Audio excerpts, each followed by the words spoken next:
За энэ маань ингээд 2-7 хоног болж байгаа хумс арилгалтын бичлэг орж байна. Арилгалтын бичлэг гэж юу яах вэ? Ер нь бол нэг иймэрхүү керамик хушуугаар би арилгасан байна. Тэгээд мэдээж ирэл маникюрыг YouTube суугаараа заахгүй болохоор тэр хэсэг болгоороогүй. Тэгээд гол реклам нь болохоор нэг Солонгосын йогурт нэйл брендийн будгийг бас гоё будаад тэрэн дээр шууд powder үрж polka dots стайл хийж үзүүлэх гэж байгаа. За энэ болохоор би хилдэгш сон нэйл шопоос авдаг энэ йогурт нэйлийнхаа будагнуудыг.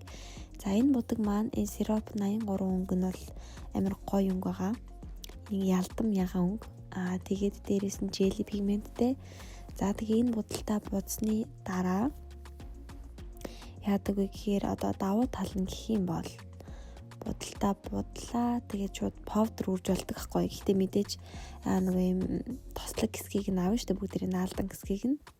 Тэгснийхаа дараагаар шууд ингээд гоё powder үрдэг хгүй. Тэгээ би гоё тийж үзүүлэх гээд байна. Тэгээ үзцгээе. За тэгэхээр энгийн будалтаа эхлээд хийхдээ яаж гоё цэвэрхэн хоошоо толгож бодох вэ гэдэг талаар үзүүлэх гэж хичээсэн. Ер нь бол нөгөө ингэж мэдээж яг үзүүрээс эхлээд ингээ үргэлжтэй бодож болно. Гэхдээ хумсныхаа дундаас цаашаага болохоор нэг ингэж үрж ингэж жижигнүүлэхгүйгээр айгуу гоё цааш нь ингээд яг ингээд зогсоол түлхээд жоохон хүлээгээд өгөх хэрэгтэй. Тэгэхээр будагчаа ингээд нөгөө бейс доотлолт нь тавьсан хард жилийн тэрэ дагаад ингээд амар гоё өөр яваад өгдөг байхгүй юу? За харж байгаачлан би ер нь бол магадгүй миний хумсны инстаграмыг дагдаг бол яг хөө би тийм амар perfect like master биш ч гэлээ гэсэндээ яг хөө ер нь нилээн тулгаж буддаг. Тэгээд зай үлдээх гэхээр ингээд амар хэцүү байдаг заяа. Зай үлдчихээр ингээд бачимдаад байдаг. Бачимдах нь ч цаашаа яриа хэтрүүлчлээ. Зүгээр л oh shit тэрийг ингээд ингэчдэг байж гээл дараа нь зураг мураг харахаараа тэгж боддог байхгүй юу би. Тийм болохоор ингээд айл болох зайгүй бодохыг хичээдэг ер нь цаанаасаа. За зайгүй бодохын давуу талууд гэх юм бол нэгт үйлчлүүлэгчий чинь хумс хурдан муухай болж байгаа юм шиг санагдахгүй. За юу. Хоёрт чи өөрөө ингээд би сайжраад дээ шүү гэсэн мэдрэмж аавна. Тэгээ нөгөөтэйгүүр бас чиний зургийг үзэж байгаа хүмүүс ч гэсэндээ бас ер нь л дэжгүй харагдан тодорхой заяа. Тэгэхээр айл болох хоноо зайгүй будахыг хичээгээрэй. Тэгээд мэдээж ингэж зайгүй будахыг хичээхийн тулд номер 1 бол дрил маникюр. За дрилийн цаашаа ер нь хумсны мах цэвэрлэгээ ахгүй. Тэгээд сувдаа гэд бас нэг юу байд юм бэлээ ш. За би энд юуг нь оруулчих. Энэ газар бас зөвхөн дрил заад юм бэлээ шүү. Одоо дрилний тухай. Гэхдээ онлайн биш байх гэж найдаж байна. Сургалт сууж суудаг сургалт хаа. Тэр нь иймэрхүү дрилний сургалтанд таад маань Монголд байгаа гоё артистуудаа сайн хайж олоод тэгээд ер нь сургалтанд нь суугаарай гэж зөвлөж байна. Тэгээд маникюрны сургалтанд сууснараа чи бүр ингээд төсөөлснөөсөө илүү их сайжирна. Ерөөсөө чи 2 жил за 1 жилийн дараа иймэрхүү сайн болчихно гэж бодсон. Яг тэр үе дээрээ чи ингээд дрил маникюрны сурснараа 2 сарын дотор очих боломжтой ч юм уу те. Тиймэрхүү юм бол бас байгаа шүү. Тэгээд ер нь л дрил маникюрыг би маш их recommend хийдэг. Тэгээд дрил маникюранд заавал суугаарай. Хэрэг хумсны үндсэн сургалтанд суухад мөнгө төгрөг нь хэцүү санагдаад байх юм бол зөвхөн дрилний маникюрны сургалтыг сонгоод үзээрэй гэж бас зөвлөмөр байна. За одоо хэдүүлээ powder өрөх гэж байна. Тэгээ powder өрөхийн тулд одоо эн чингээд яг 2 давхар яваад хатаагчнаас гараад ирсэн. Үгүй би нэг л давхар явсан биш үү guys. Тийм байна. Нэг л давхар явсан. Тэгээд хатаад гараад ирснийх нараас саяныхаа юм клинсерээрээ ингээд бүгдийг сайхан арчаад өгөн заяа. За бүгдийг сайхан арчаад тэгээд powder шууд өрөх гэж байна. Powder авлаа. Шууд үрлээ. Зөвхөн клинсертэй өнгөрөл арчсан байгаа шүү дээ. Дээр нь ямар ч топ тавиагүй байгаа. Юуш тавиагүй байгаа. Гэхдээ энэ йогурт нээлийн маань энэ M syrup collection-ийн өнгөнүүд ер нь бол ингээ клинсертэй өнгөөр арчсны дараа амар хүүхэн повдро хүлээгээ авчдаг. За энэ бол үнэхээр супер дупер дэвшил юм. Нэгт цаг зав чи хэмнэн, тэгээд хоёрт бүтээгдэхүүний чинь хэмнэн, гуравт ялгаагүй гоё результат харагдана. Тэгэхээр энэ бодгийг нэг өнгөйгч болтгоо те хэрэглээ цонгоод үзэрэй гэж зөвлөмөр байна.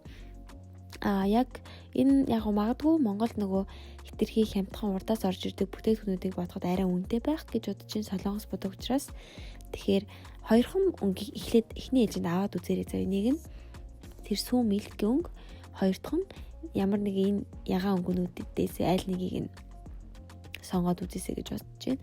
Яа тэгэхээр ягаан өнгө нь бол бас маш олон төрлийн байд юм билээ. Нэг тийм гоё усан, жоохон тод гэлтэй гих мэтчлэн байдаг болохоор нэг иймэрхүү гоё natural ягаан өнгө, milky гоё сүүн өнгө хоёрыг нь заавал авч үзээрэй гэж зөвлөмөр байна.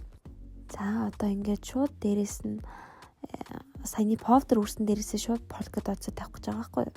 Угаасаа иймэрхүү юун дээр нэг алдаа гаргана гэж би угаасаа боддог болохоор топ моп тавиад хамгаалж болгох шаардлага байхгүй.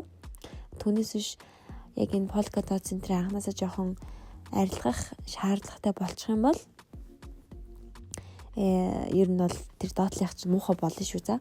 Клинсертэй хөнгөөр та дарчих тохиолдол гарах юм бол доотлогын повдер муухай болно. Тийм болохоор ингээд ямар ч алдаагүй тавина гэл тавих хэрэгтэй. Хэрэг алдчих магадгүй гэж бодож ивэл топ энтер тавьж повдер хамгаалсныхаа араас polka dots-ыг ч юм уу ямар нэгэн зурдлага энтрэ хийхийг зөвлөж байна. Амар их юм зөвлөд юм ээ. За тэгээ мэдээж миний хамгийн маш их хэрэглэгддэг зүйл бол энэ мод байдаг. Тэгээд энэ модыг бас олноор наваа тавьчихдаг. Нэг хүн дээр нэгийг л хэрэглэдэг. Анханасаа махын түлхэгч нь тэрнийхээ араас будаг энтер мах руу хүрээд ч юм уу урсаад орчих үед нөгөө талынх нь хойдлынх нь хэсгээр арчид авчиж болдог. За тэгээд бас polka dots бол ингээд жижигээс том хүртэлх бүх хэмжээгээр зөвхөн энэ үзүүрээр хийж болдог аахгүй юу. За жижиг нь бол нэг дарчин, томыг бол яг тэр цэг дээр будгаа нэмээд 2 3 дарчхад яг тэр бүрийнхээ цэвэрхэн томордог. За тэгээд давхар клир өнгөтэй жел энтер байдаг штэ. Тэр мөрөн дээрээ будаг хойлж жел хутгахад бас би энэ модоо ашигладаг.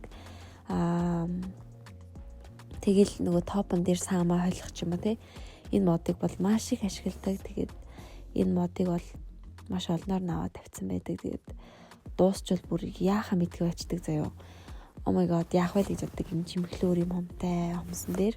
Тэгэхээр яг хуу санаа нь бол те ийм модыг ашиглаж байгаарай л гэх гээд байгаа юм. За энэ хэсгээс ахуулаад ингээд энэ Kingdom гэдэг нэртэй анимны талаар би хөгжүүлэгчтэй яриад сууж байгаа. Тэгээд таад манаас яг энэхий хэсгийг сонсоорой. За Sing гэдэг хүний тухай аним байгаа хгүй. Үнэхээр гоё аним заяа. Тэг бүр тэр хятад түүхийг уншмаар санагдсан та. Одоо чи санаж ийн нөгөө хятадд нэг юу байдсан шүү дээ. Хүрэл цэргүүд эдэн шүү дээ. Газар доор. Тийм. Тэр чин зингийн цэргүүд гинэ. Яагаад вэ гэсэн чинь зинг гэдэг хаан чинь ийм 6 7 ийм жижигхэн хятад хүмүүсийг одоо хэсэг хятад овгуудыг гэхүү. Жижиг улсуудыг нийлүүлж нэг эзэнт гүрэн болох мөрөөдөлтэй амьдэрсэн насаараа. Тэгээд үнэхээр хаадын хаан болж чадсан. Заяа. Жанжид нь агуу хүчтэй байсан. Өөр ухаантай байсан. Тэгээд тэрний тухай аним үзээд бит хоёр одоо хүртэл үзсээр л гадуусаг байгаа. Гэтэ. Юм дээр Netflix руу дуусаагүй. Одоо анги нь хийгдэж дуусаагүй. Тэгэхээр чи одоо үзэх юм бол ингээд гаслаад хүлээн надчих заяа. Тэгсэн чинь тэр чинь үнэхээр ингээд маш их хэмээг өөрийн болгосон. Тэгээд яг түүхэн гэсэн чинь үхлээс айдаг болцсон. Нөгөө яванда. Тэгээ үхлээс айдаг болцсон болохоор ингээд газар доор ерөөсөө амьдрал бүтээсэн гэж байгаа байхгүй. Одоо хүртэл тэр хүрэл цэргүүд энэ төр нь олдсон ч гэсэндээ дахиад тэр газар доор ордог байгаа гинэ. Одоо ингээд таазанд нь алмазын эрдний чулуунаас чигтгдсэн яг л од нарсар шиг харагддаг. Тэгээд эрдэмтэд яагаад тийшээ гүүрцэж орж ингэж бүх юм судалж чадахгүй байгаа вэ гэсэн чинь газраар нь мөнгө усыг гол шиг урсдаг гинэ.